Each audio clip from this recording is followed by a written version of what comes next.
हम खबर देंगे आपको। शहबाज शरीफ खानदान मनी लॉन्ड्रिंग के मुकदमे में अहम इंकशाफात हुए हैं। रमजान शुगर के 10 मुलाजमीन के अकाउंट्स में करोड़ों रुपए मौसूल हुए। चपड़ासी मकसूद के अकाउंट में 3 बरसों के दौरान 771 मिलियन मौसूल हुए।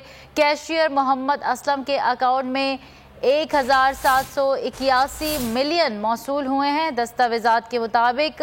इस हवाले से मजीद तफसीलात बताएंगे हमारे नुमाइंदे मियां दाऊद हमारे साथ मौजूद हैं। जी मियां दाऊद।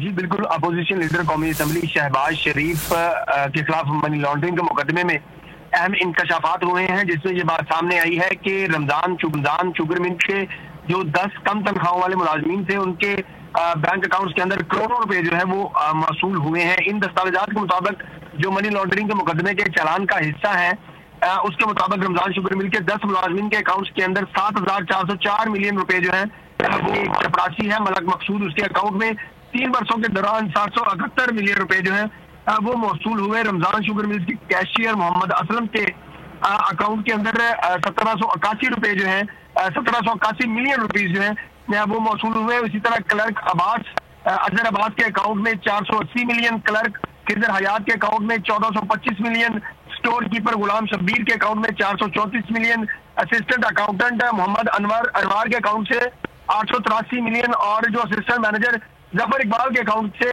525 मिलियन रुपए जो है वो मौसूल हुए हैं। ये लाजमी जो है ये बेनामी दौर के ऊपर जो है वो इनको इस्तेमाल किया जाता था। चालान के अंदर जो दस्तावेजात FIA की तरफ से मौसूल लगाई गई हैं उनमें ये कहा गया है कि इन अफराद को बेनामी के तौर के ऊपर शरीफ खानदान ने अपनी मनी लॉन्ड्रिंग के लिए इस्तेमाल किया है। जी बहुत शुक्रिया मियां दाऊद अपडेट करने के लिए। सब्सक्राइब करें और बेल दबाएं ताकि कोई खबर रह न जाए।